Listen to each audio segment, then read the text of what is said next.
My name is Deb Van Dynen. I'm an Associate Professor of English Education at Hope College, and I'm the Director of the NEA Big Read and Little Read Lakeshore programs.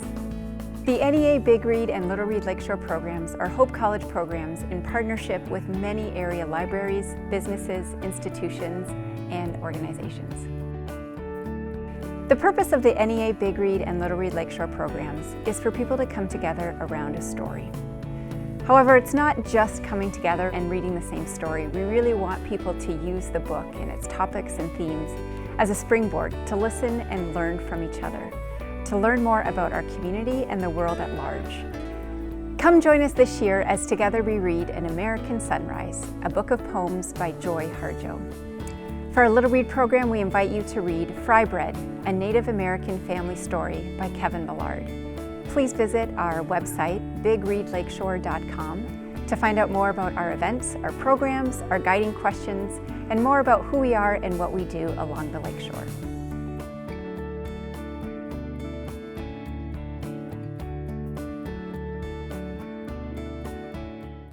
Hi everyone, thank you so much for joining us here or virtually or maybe even in the future. We're so glad that you came. I'm from Carval. I'm an English secondary ed major and also recording in progress. Green team. And it's my pleasure to introduce Susan Cherup and all of her panelists tonight. Who's one of Carval's beloved education department professors and also one of the leaders of the Rosebud Reservation major, which takes place in South Dakota and allows the students to learn about history and culture from the Dakota Sioux.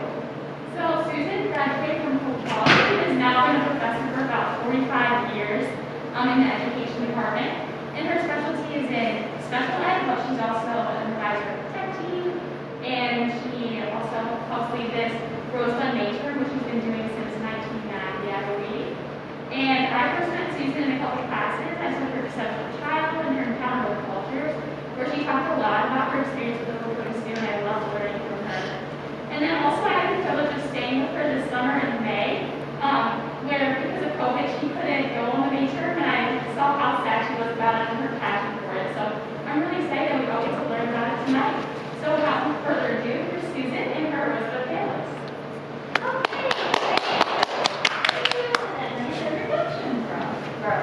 And I'm excited to introduce to you we have a great set of people who are going to share the Rosebud major and Rosebud Indian Reservation in South Dakota, and we're also going to welcome the staff and the superintendent and staff of the Todd County School District, of which we've had a partnership for 29 years.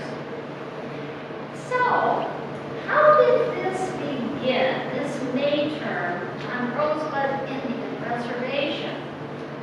Well, years ago, the movie Dances with Wolves had just come out, and I went and I loved it, and I got so excited about this Indian culture. And I thought, maybe I can start a May term out there. My brother just happened to be living in Rapid City, South Dakota. So I said, hey, I'd like to come out and do a May term. He said, I know the superintendent on Rosebud in Todd County Schools. And I said, wonderful.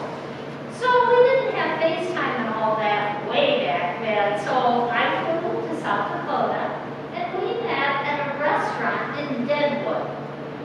And the superintendent said to me, so are you coming out here with Hope students to sing Indians? I said, no. He said, well then what are you going to do? And I said, well, we have two goals. One is to learn the history and the culture of the Lakota Sioux and to immerse ourselves in this culture. And the second is to implement the skills of our chosen professions. And we have education students, social workers, and we've had 3 nurses. So he looked at me and he said, okay, you can come. And 29 years later, those same goals are what we are achieving out there. So my partner, Tony, we co-lead this major. We'll tell you a little about what actually happens, and then we'll meet our panelists. Thanks, Susan. I think that one thing that is important when you're trying to understand even our daily sort of experience in Rosebud is you have to get sort of a visual image of the context in which we sort of live and revolve. We live in an old, I guess it was a boarding school, right, Susan, at one time? Right. But it's, I like to think of it as camping indoors because that's sort of what it's like. This is not, it's not the Hilton, I'll guarantee you that. But it's a great place for us. But it does sort of dictate some things, the context itself. For example, in the morning, when all of us are getting up and ready to go, and I'm not a morning person, so I don't really do a lot of this kind of stuff in the morning, but when we get up in the morning, there are 2 bathrooms in the place that we stay, and they're like sort of multi-purpose bathrooms, but they're also, we'll call them fragile. And so mornings and any time during the day, one has to be very careful with the use of those, or the day can really start in a very bad way. So in any case, that dictates kind of the start. We stagger everything so that people can get ready and not taunt the bathrooms too much. And our mornings start very early. This is definitely not a trip for somebody who can't really get in there and dig in and all of that stuff. Because again, we're not staying at the Hilton. We're digging in and working hard all day. So the students and Susan and I start the day very early. They a little earlier than I try to pull off as long as I can. But then the day gets started. Everyone goes off to their placements, their field placements. Most of the students are education students, so they're either at one of the elementary schools, the middle school, or the high school. And then there are a couple of other special kind of programs that sometimes we have students in. We can also take social workers, and so not last time, I think, time before, no, last couple of times we've had at least a few social work students, and they work with the actual school social worker. Sometimes they're at school working with kids, sometimes they're at a detention center, sometimes they're doing home visits. It's a really great opportunity for social work students. And then nursing students are also invited, and they're able to work with school nurses and learn about that aspect of the school.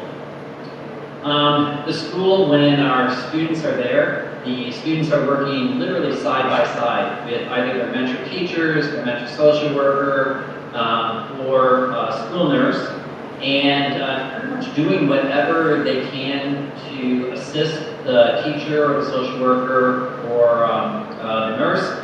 And they really, there's not like a lot of sit back time. It's pretty much on the first day. The students jump right in, and they're expected to get started, get to know the kids and do all the things that we do. So school ends sort of a little bit based on based on the level of school. But as the students come back, there's not a lot of downtime. We make all of our own meals, and so there's a team that makes a meal for that evening, while other people are scurrying around trying to get caught up on things or do whatever they need to.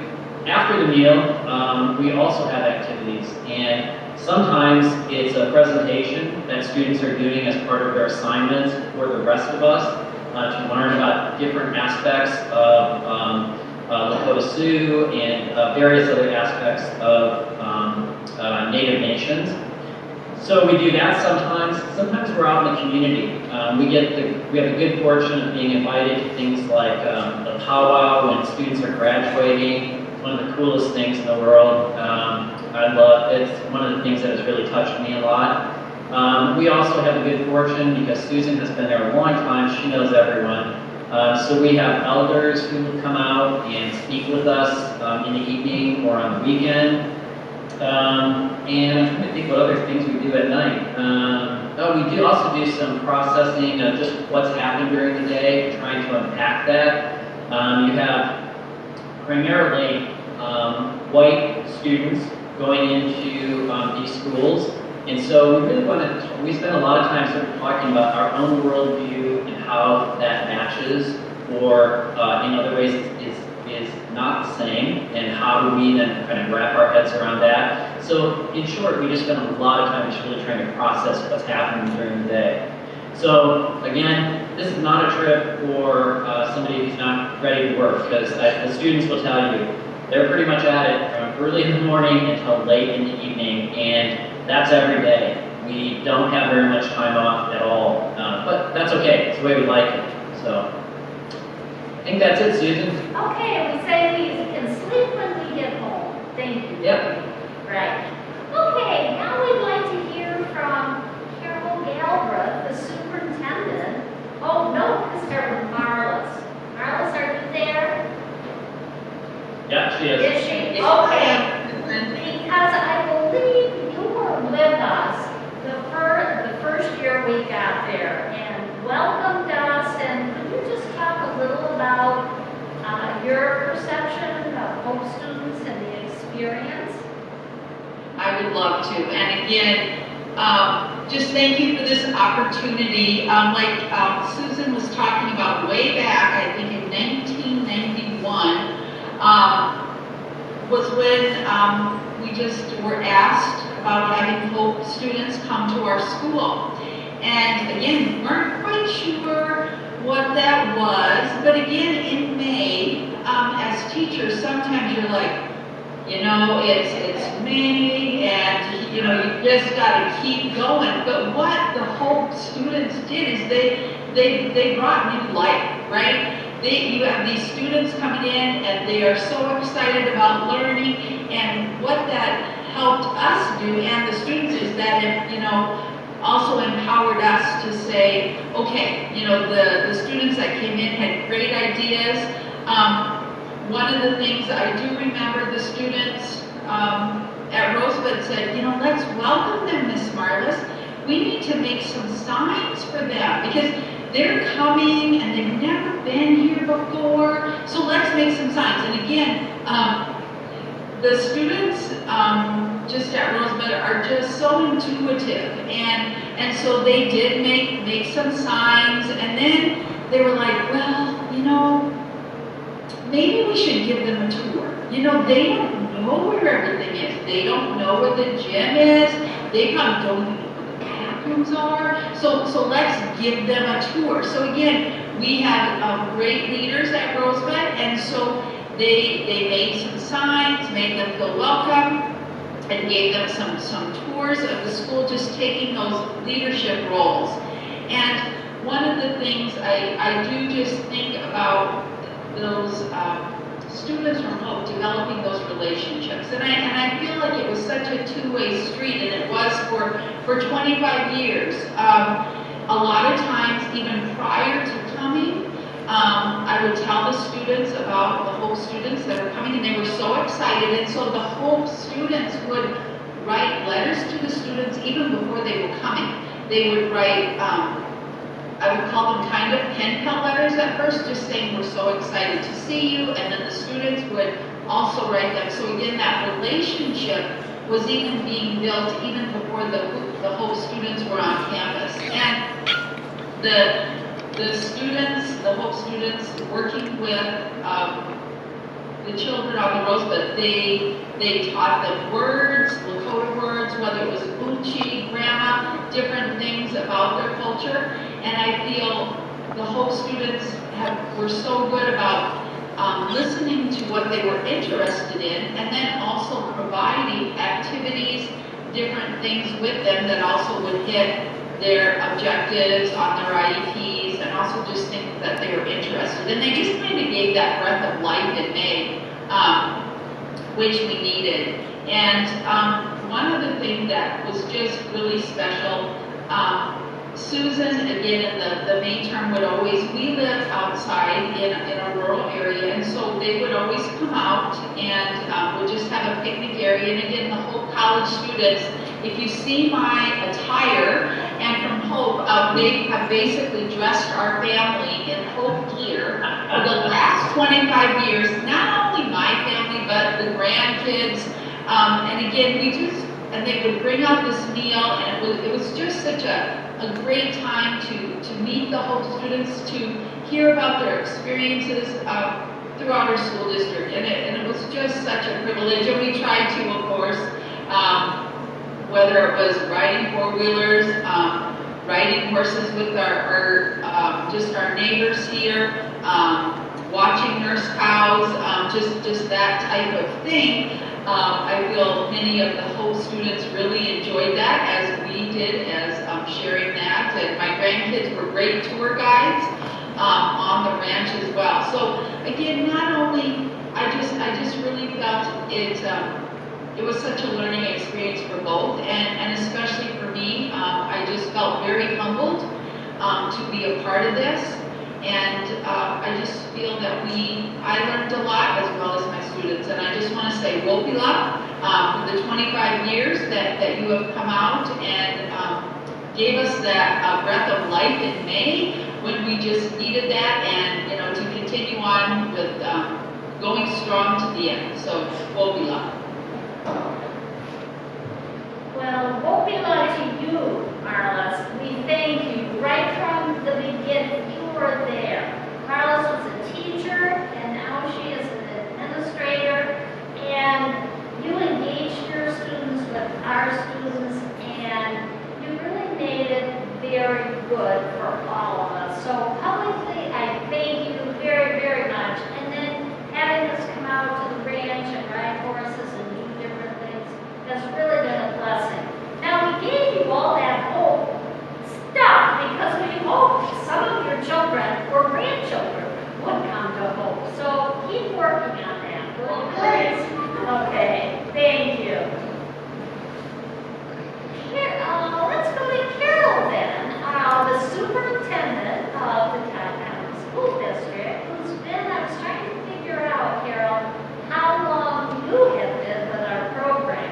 Carol was a special ed director before she became superintendent. So I'll turn that over to you and have you share your thoughts, please.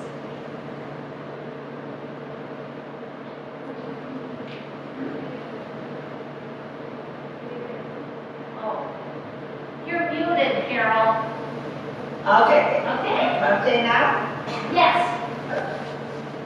Okay. Thank you, Susan and everyone, for your interest in the Todd County School District and students and community.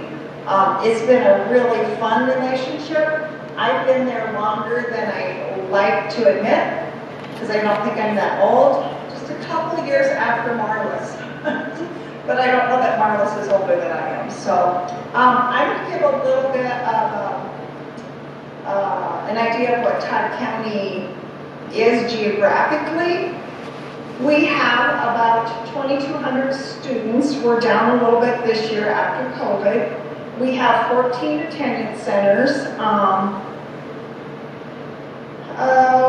average staff is about 9 years, and our base pay is for a bachelor is $46,000, which is competitive here, but not when we leave South Dakota. So we continue to work on that.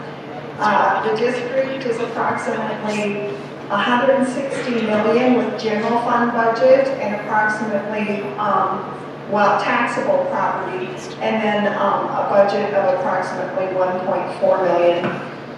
We cover 1,400 square miles. Last time I heard, geographically, we bust more than anyone else in the state. The land is primarily prairie and winter range. So it's a very rural area, like Marlis said. Ranching and farming are the main economic mainstays in the area. There are some beautiful variants within, with hills and canyons and forests. So we have really a nice variety of landscape. If you get tired of one, it's easy to find another. A big draw to our area is the wildlife. If you like to hunt or fish, you could get a little fishing in by then. So there's a lot of wildlife in that area. The total population of Todd County, which is pretty much the Rosebud Reservation, is about 10,000 people. And like I said, it's mainly Rosebud Reservation.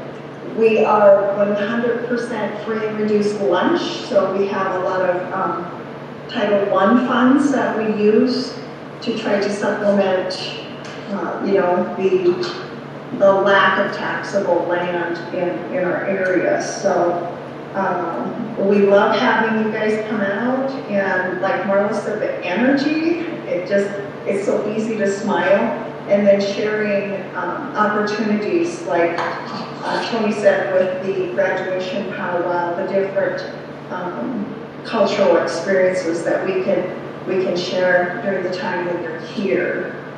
So I was out there, I think, 3 years ago, right, Susan? That's right. Speak to some of the classes.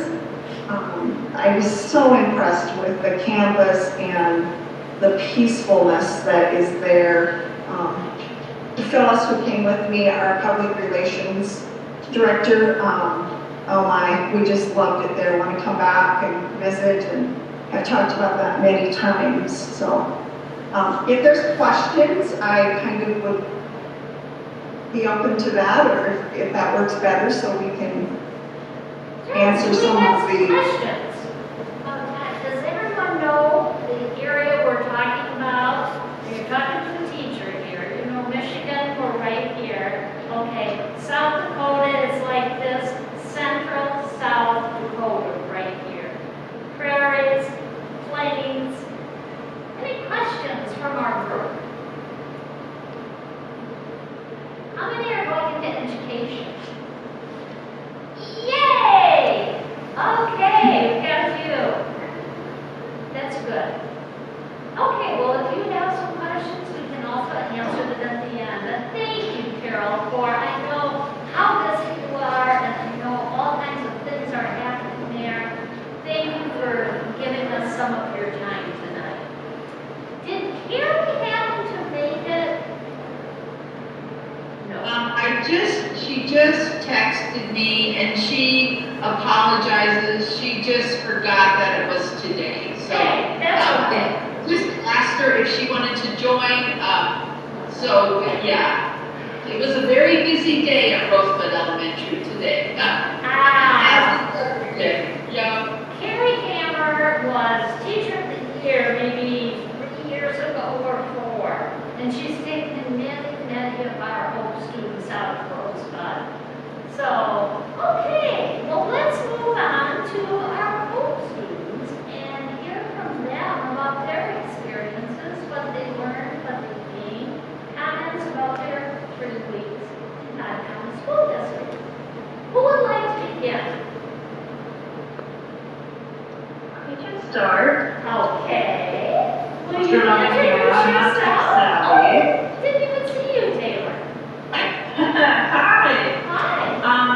My name is Taylor. I graduated this past May from Hope with a degree in social work and went on the Rosebud May term the summer after my freshman year.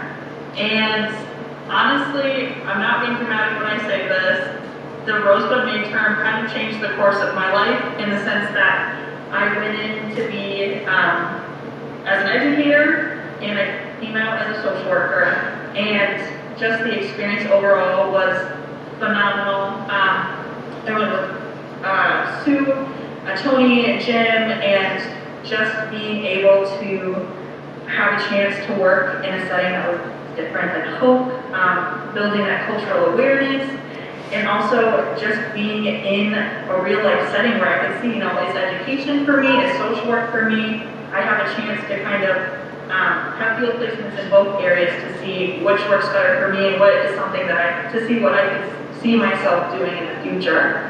And yeah, I just, throughout the course of the trip, loved my field placement, had so much fun with all of the people I went on the trip with, and I think learned a lot about myself, as well as a lot about a culture that was totally different to me.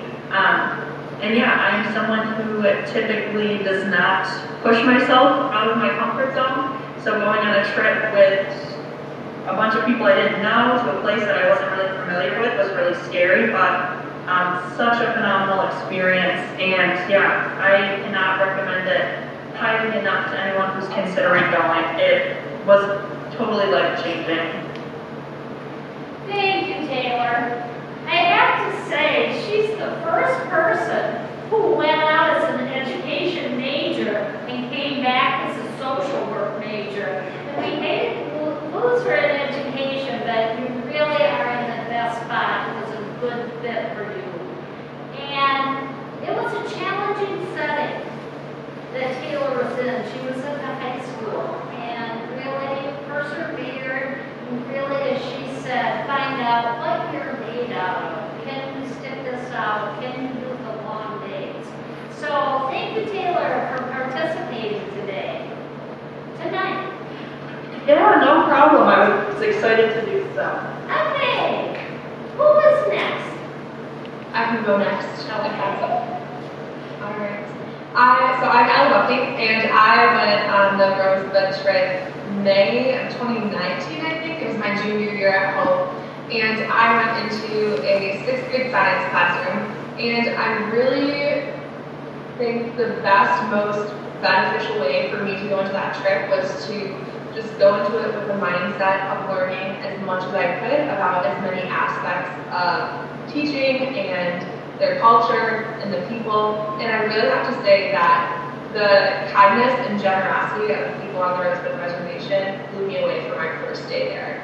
I always felt welcome wherever we went, and I think that says a lot about the relationship that Susan has built up with the community, because they see those Hope vans drive in, and we couldn't stop anywhere without people saying hi and just being excited to see her. So that's always amazing to see. I honestly think that I learned a lot more on like a social emotional level than I really did on really like the foundations of teaching. And I think that was really good, at least for me, because it really has influenced the way that I see myself moving forward as a teacher and as a learner. And I had just some really amazing experiences with some awesome kids who just taught me so much about what it looks like to be resilient and to show up every day the way that they are, and then just to keep kind of trucking along through whatever they're going through. And I think the level just of care that the teachers and everybody in the school buildings and the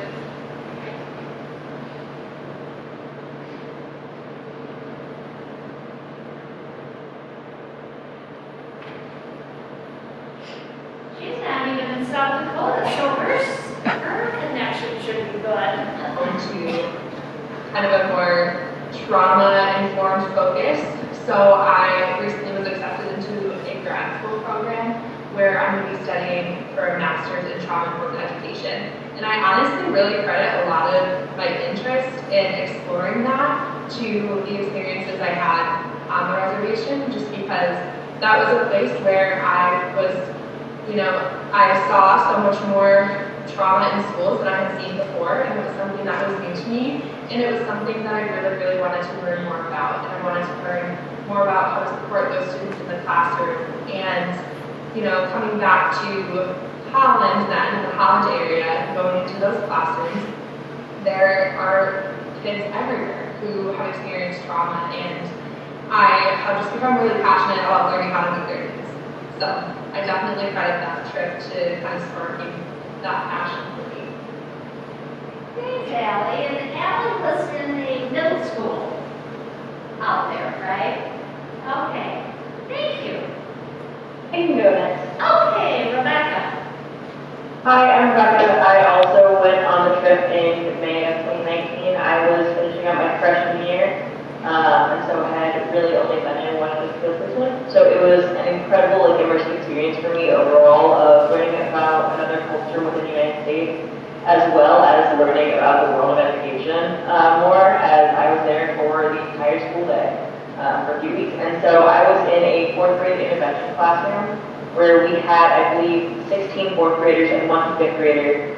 And so I was able to see how that kind of classroom was like general education, but kind of was different from what I was used to as far as general education.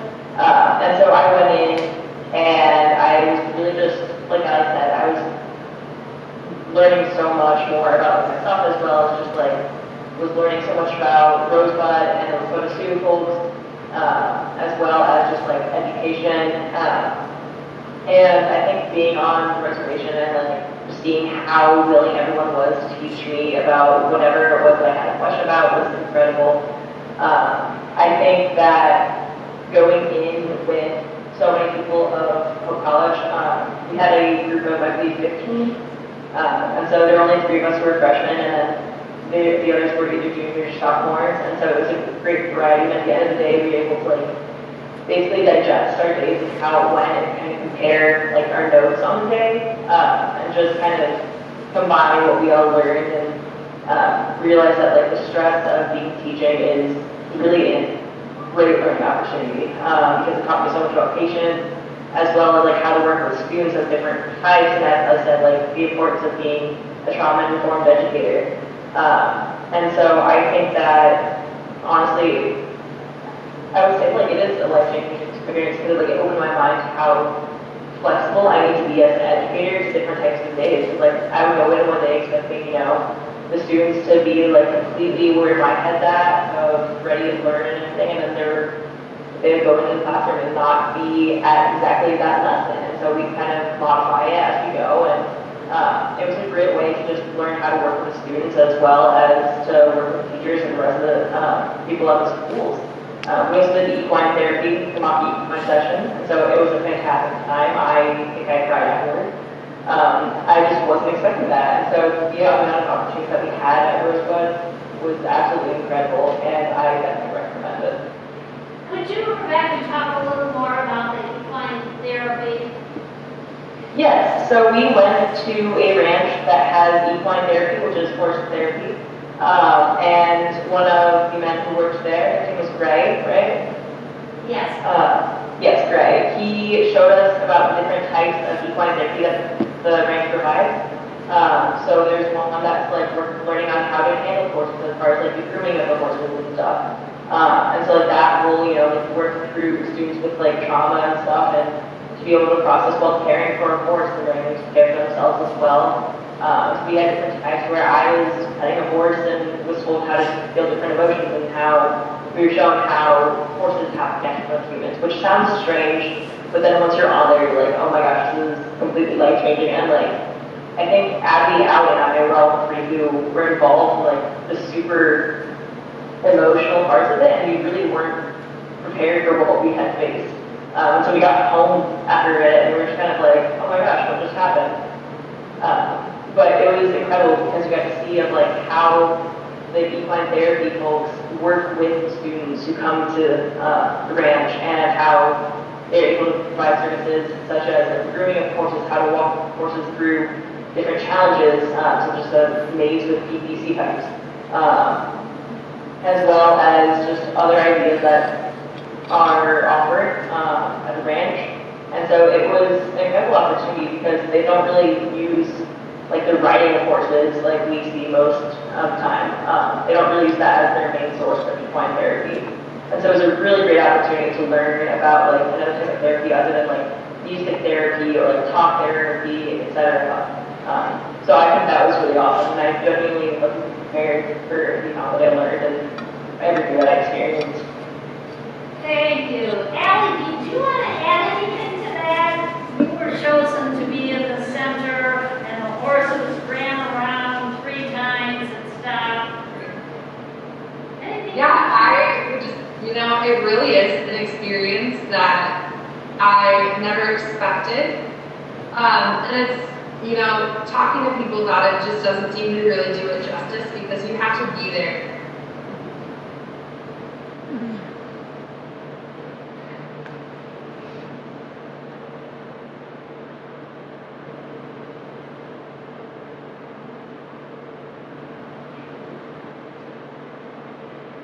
They would run the horses around you a few times one way, and then a few times the other way, and then all of them would stop, and you would just have to stand still in the center. And eventually, you and a horse would have this connection, and you would kind of connect to each other, and one would choose you. And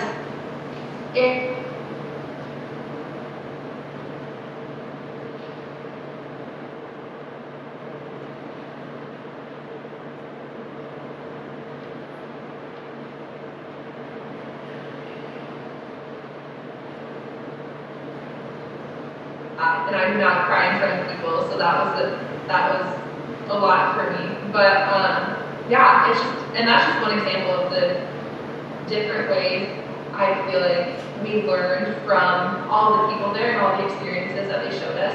Even just traveling around to different areas throughout Rosebud and to different parts of the land and hearing the stories behind why the land is so important. Thanks, Allie. Well, Nathan, I think you are next. Thank you, Susan. I'm Nathan, senior, majoring in secondary education with an emphasis in social studies and minor in history. I also went with Allie and Rebecca, and along with Rebecca, we were the 2 of 3 freshmen freshman year. So that was 2019, yes. Which seems like a lifetime ago. But really enjoyed it. I guess I just have a little bit of a different perspective from everybody else. I'm really fascinated with history, and I myself am Native American, and I belong to a different tribe up in Sault Ste. Marie, Michigan. But that was kind of early on in my education and understanding of the American culture, along with just teaching. So being in the classroom and understanding the needs of the students. It was a middle school. I was at County Middle School, and that was it was just a great opportunity. As everybody said, you can't say it enough. Highly recommend. This is an awesome opportunity and something that you don't really get to have, especially thinking about if we're going to be honest, clear lack of diversity within Holland and probably where you grew up. Maybe that's just an overarching stereotype, but it's just a great opportunity, and to see the joy and the appreciation of our essentially Rosebud family was definitely nice to see, because I was a bit nervous, if I'm being honest, going into it. Just like Taylor, I'm pretty awkward and socially wise as the only dude out of a group of 18 people we had. Am I right saying that? How many? I think there's 15. 15. But still, yeah, it was me and Tony just hanging out after school and on the weekends. But yeah, I don't know. It's definitely, as far as a cultural, historical. I always talked about the land. We were able to go to Nebraska because it's so far south in South Dakota that we were able to visit there and just appreciate the little things. I feel like we get caught in the mundane nature of life and just can't slow down and take the time to appreciate just a Saturday in Nebraska where there's nothing there, just you and nature. It's beautiful. I highly recommend it. I was just grabbing a piece of pottery that we got up in Rapid City, and it's very, very beautiful. But I mean, that's just one aspect of artwork, but just people's generosity and friendly nature were just unparalleled, I would say. Thank you, Nathan. And as you heard, we have freshmen through seniors. And when we first started, someone said, oh, shouldn't you just include upperclassmen? Well, that first year we had freshmen and seniors, and absolutely not. It worked out well, and we learned from each other. So I think we have run out of panelists. Are there any final words from anyone? Or Tony, would you like to add something? Excuse me. The only thing that I would add is I I think one thing that's really important to understand is Susan, if we go this spring, which fingers crossed, this will be her 30th year, and she has really developed incredible relationships all across the reservation. And we sort of come in on her coattails, I think. I think people who have not met us, if they know that Susan brought us, I think they're more open, potentially, to our being there and our participation and all of those things. And the other bonus, which I talked about a little bit ago, is we get invited to these really incredible community kinds of events, and I think that part is just amazing. For example, there's a boarding facility near the campus that a lot of students are at. They have a big dinner at the end of the year where they give out awards for people and things like that. We get invited to that. We usually have a volleyball game or a softball game with a group of students there. We've gone, as I mentioned earlier, the powwows are one of my favorite things because they're very inclusive. In the last one, we were very specifically invited to join the dancers. Something I've never done before. I mean, I've gone to powwows before, but I've never actually participated. They've been as an observer, not a participant. And I love the powwows. In part, it's because you really feel that community there. And things like, just to quickly, one of the ones we went to was for graduates. And one of the things I absolutely loved about it was that graduates could honor a teacher or someone else that had played an important role in their life. So the family would be up there with the graduate, they would call these people forward, give them gifts, and then come into the audience and give gifts as well, small tokens of appreciation. But what I loved about that was so often it's the reverse. In West Michigan, at least, if you're a high school graduate, everything's about you and everybody giving you gifts and the parties and all of that sort of thing. I love the sort of giving back from the students. They're talking about who's been important in their lives. It's an amazing experience to be a part of that. So yeah, I would just concur with all the things that our students have said. It really is an amazing experience. It's great to be enveloped in a culture that challenges your thinking, and it certainly has done that for me. And this is only my 5th year. I know about this much about Lakota Sioux folks, but I'm learning. And it's just this really great opportunity to do that. That's it, Susan. Thank you, Tony. I think in one of the poorest counties in the United States, Tony was talking about the generosity of the people in South Dakota and Rosebud Indian Reservation.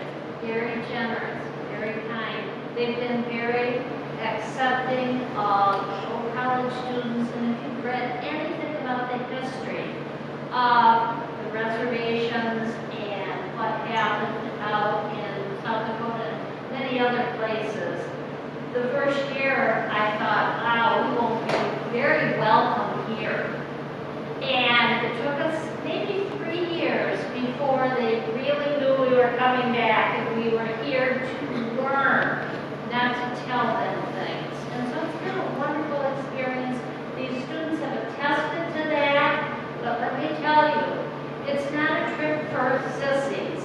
They work so hard, morning, noon, and night, and learn so much, and things just tug at their hearts when you see some of the things that young children endure. So they told you a lot of the good things and the positive things, but it stretches you beyond your imagination. And every year I think, wow, can I go back and do this? But I love it, and Tony does, and we want to.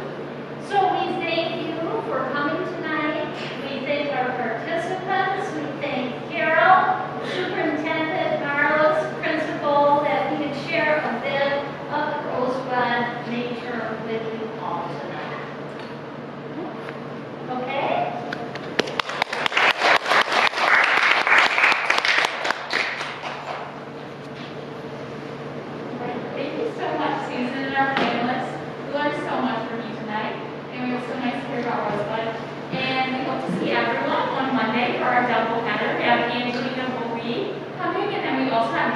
ago, he